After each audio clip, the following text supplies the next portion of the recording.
Antes de começar o vídeo, eu preciso te lembrar que na descrição ou nos comentários há sempre um link de contato caso queira conversar com a gente. Vamos ao vídeo. Alequitinib, medicamento conhecido também por seu nome comercial, Alecensa. O plano de saúde é obrigado à cobertura desse medicamento, do tratamento com esse medicamento? E a resposta é sim. Como nós sabemos, trata-se de um medicamento de alto custo, né? Numa rápida busca, a gente encontra preços desde R$ 29.890 até R$ 44.000. Tudo depende, é claro, do número de aplicações necessárias, etc. Mas sabemos que é um medicamento de alto custo que não está ao alcance do consumidor, né? E a gente traz aqui para vocês uma decisão judicial exemplificativa, ilustrativa dessa obrigação do plano de saúde. E essa que é a ementa desse julgado que diz, olha, plano de saúde, negativa de cobertura de medicamento indicado ao tratamento da moléstia, câncer, que acomete o assegurado. Medicamento Alectinib ou Alecensa, o nome comercial. A ausência de previsão expressa no rol da ANS, ou seja, o plano de saúde falou, olha, a gente não tem que cobrir porque não consta do rol da ANS, que é, via de regra, a justificativa mais comum do plano de saúde para a negativa do tratamento com esse medicamento. Isso pode subsistir? Não. O plano de saúde não pode fazer essa negativa, mesmo que seja medicamento para uso domiciliar, ainda que fosse, tá? Por quê? Porque no caso de antineoplásicos, se a doença é coberta, se o câncer é coberto pelo plano de saúde, e sempre é, obrigatoriamente o câncer é coberto, todo o tratamento tem que ser também coberto pelo plano de saúde, a não ser em casos de tratamentos experimentais, sem validação científica, que órgãos de tecnologia de saúde não reconheçam a eficácia daquele tratamento, o que obviamente não é o caso do Alectinib, tá? E aqui é um caso inclusive interessante, porque não é um contrato regido pelo CDC, pelo Código de Defesa do Consumidor, é um plano de saúde de autogestão, e ainda assim o tribunal reconhece que não pode existir essa negativa, mesmo sem incidência do Código de Defesa do Consumidor, o que faz total sentido, até porque isso aqui é uma questão que está prevista na própria lei dos planos de saúde. A gente não precisaria recorrer ao Código de Defesa do Consumidor, como via de regra os tribunais fazem, né? Mas quando estamos frente a um plano de autogestão, de qualquer maneira, temos o Código Civil e a questão da boa-fé objetiva que obriga o plano de saúde a custear esse medicamento, tá? Eu vou explicar para vocês com um pouco mais de detalhes por que é que o plano de saúde tem que cobrir esse tratamento com Alectinib e vou explicar um pouco sobre como funciona o processo, a judicialização para que o plano de saúde seja obrigado a essa cobertura. Vamos ali para o outro quadro. Vamos lá então, vamos explicar por que é que o plano de saúde é obrigado a cobrir o tratamento que é indicado pelo médico, tá? A gente vai mostrar por que o plano de saúde deve ser obrigado a custear o tratamento prescrito pelo médico e vamos falar um pouco sobre como funciona esse processo, tá? Então vamos lá, o que ocorre? Existe um órgão do governo que é chamado ANS, tá? É uma agência do governo que vai fazer uma lista de quais são os tratamentos e medicamentos que são devidos aos consumidores, aos beneficiários dos planos de saúde. A gente chama essa lista de rol da ANS. Tá? Só que essa ANS é o seguinte, ela muitas vezes não consegue acompanhar a velocidade da ciência, das descobertas médicas, ela também muitas vezes ela é administrada por pessoas que têm interesses de lobistas, de plano de saúde, etc. Então o rol da ANS, ele nem sempre vai contemplar todos os melhores tratamentos para o caso do consumidor, para o caso do paciente, né? E antigamente o Poder Judiciário falava, olha, esse rol da ANS aqui, essa lista de remédios, é só um exemplo, né? O plano de saúde tem que cobrir outros tratamentos além daqueles que estão nesse rol. Ocorre que a Justiça, desde 2022, mudou o seu entendimento e passou a dizer que não, que o que tem que cobrir é o que está nesse rol aqui, com algumas exceções, mas via de regra seria isso. O que ocorreu então? O Congresso foi lá e aprovou a lei 14.454 de 2022, tá? O que é essa lei? Ela é uma lei que vai modificar uma outra lei, que é a Lei dos Planos de Saúde, a Lei 9.656 de 98, tá? A gente chama ela de Lei dos Planos de Saúde, ou LPS. Essa lei vai ter no seu artigo 10, eu gosto de citar quais são os artigos para você poder, inclusive, conferir, né? No artigo 10, você tem uma coisa que é chamada de plano referência. O que é o plano referência? É o mínimo que qualquer plano de saúde tem que oferecer para o consumidor. É o mínimo que qualquer plano de saúde tem que oferecer para o beneficiário. E essa lei 14.000 aqui alterou a lei 9.000 para inserir 2 parágrafos, né? Modificar e inserir, que no caso é o 12 e o parágrafo 13, né? O que é que esse parágrafo 12 vai dizer? Ele vai dizer que o rol da ANS é exemplificativo. Ou seja, aqueles exames, aqueles medicamentos, tudo aquilo que consta ali do rol da ANS, é só um exemplo do que o plano de saúde tem que cobrir, e não tudo que o plano de saúde tem que cobrir, né? Aí você fala, entendi, quer dizer então que o plano de saúde tem que cobrir absolutamente tudo? Não. Tem aqui o artigo 13, que vai trazer 2 opções. Vamos fazer para baixo para ficar até mais fácil, né?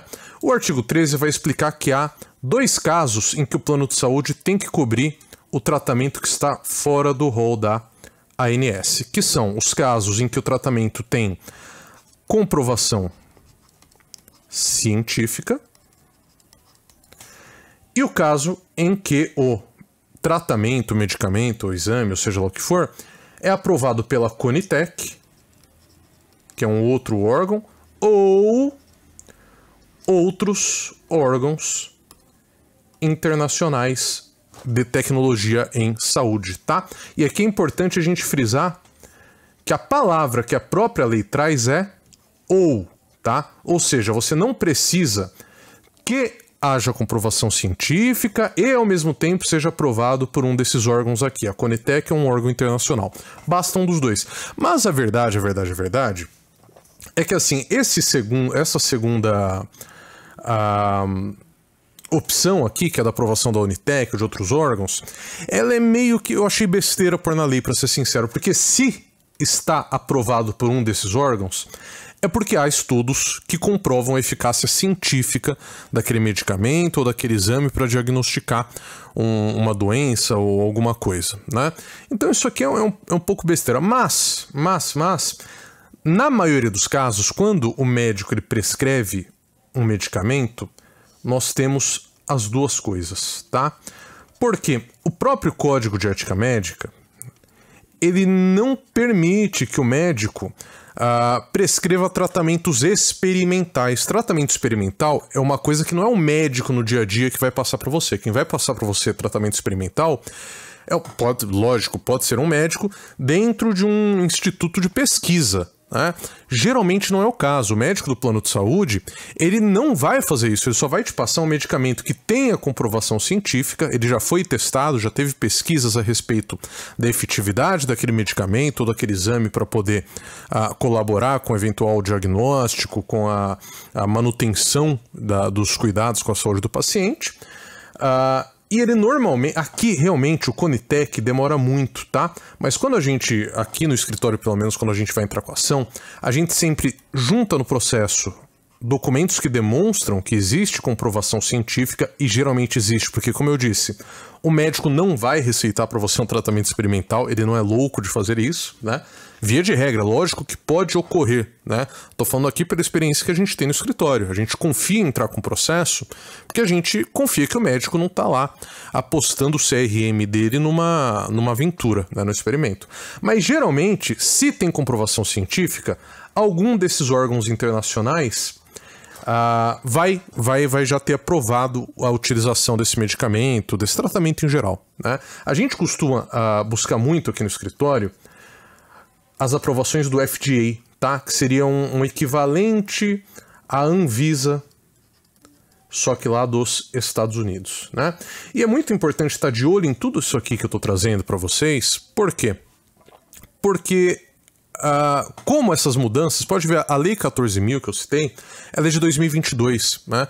A gente entra para ver os processos, o que os advogados estão fazendo quando entram com o processo, eles ainda estão atuando com a lei antiga, com os entendimentos antigos da jurisprudência. Às vezes a gente vê até juiz julgando sem perceber que mudou a maneira como você tem que fazer a prova das coisas no processo, né? Hoje em dia você prova juntando no processo essas duas coisas aqui, né? Mostrando que está cumprido o que está escrito no parágrafo 13 do artigo 10. Você não pode mais entrar com o processo pensando no que havia antes da inovação legal, porque senão você corre realmente um risco de perder esse processo por besteira, né? Então é importante seguir tudo isso aqui, porque a lei veio a favor do consumidor, a favor do beneficiário, né? A lei ela realmente enxerga uma situação em que é muito difícil que o beneficiário não tenha direito à concessão do medicamento, né?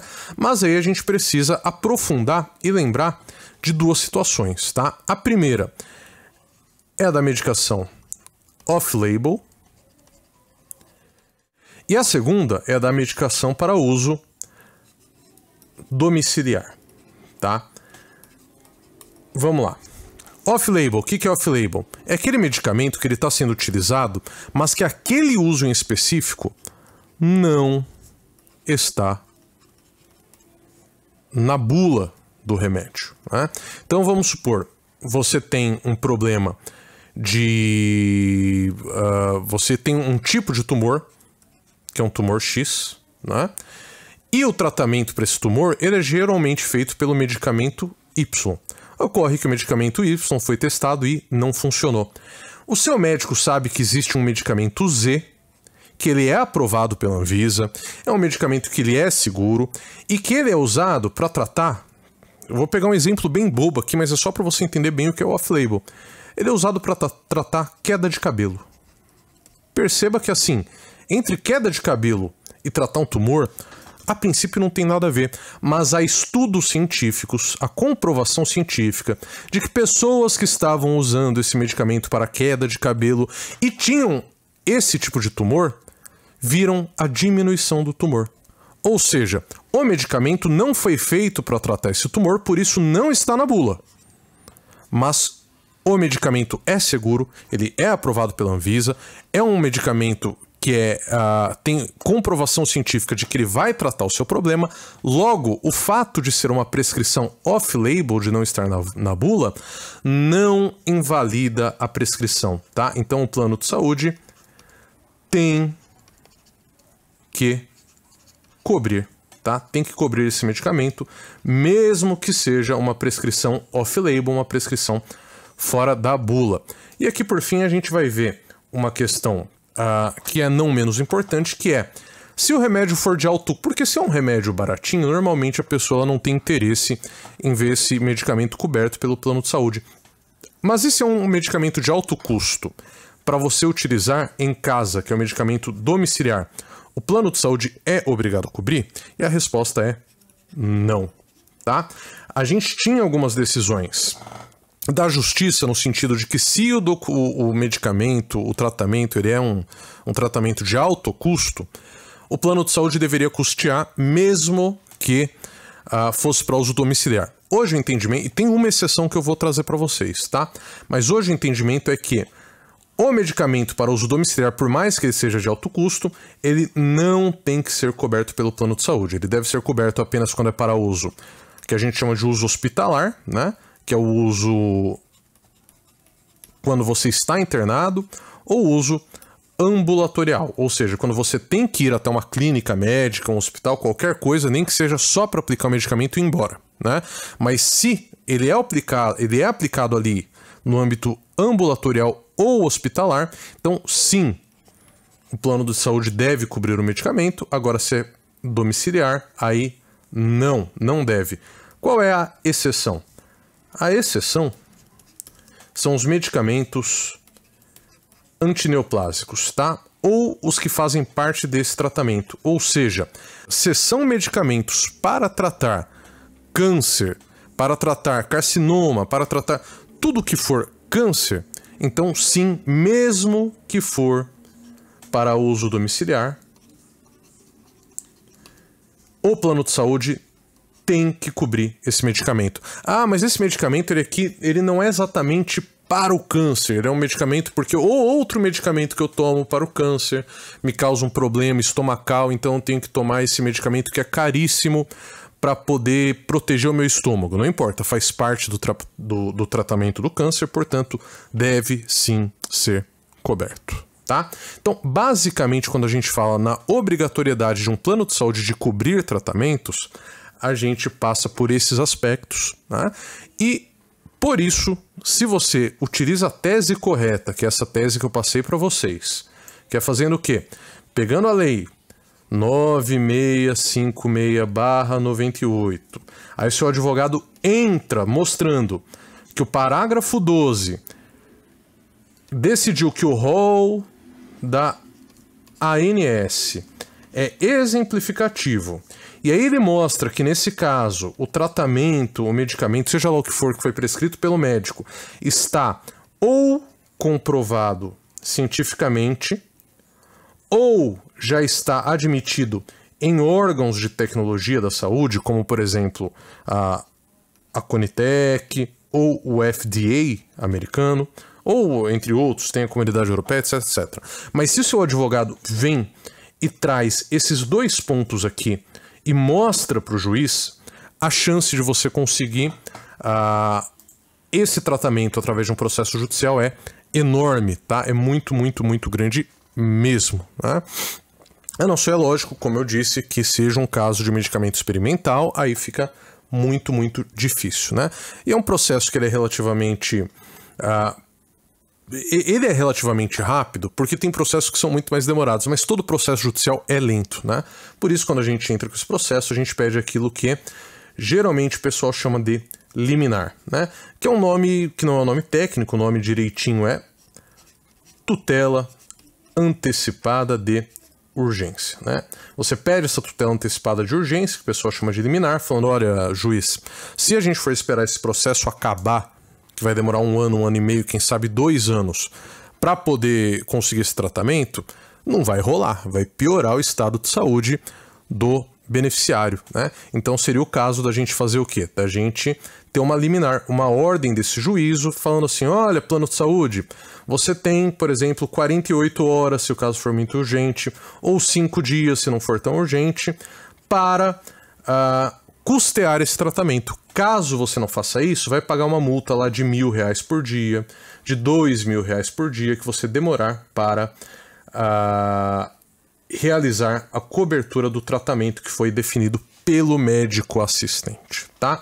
Então, por mais que processos sejam um pouco demorados, via de regra, a gente tem sim o deferimento dessa liminar, às vezes tem que recorrer para conseguir a liminar, mas em 99% dos casos a gente consegue e consegue garantir o tratamento através do plano de saúde para que o consumidor possa receber aquele serviço, que é um serviço que ele contratou e que a lei diz que ele tem que receber, tá bom? Bom, preciso lembrar você que se quiser conversar com a gente, tem links aqui na descrição, tem links nos comentários, links de contato, e ficamos à disposição. Até a próxima!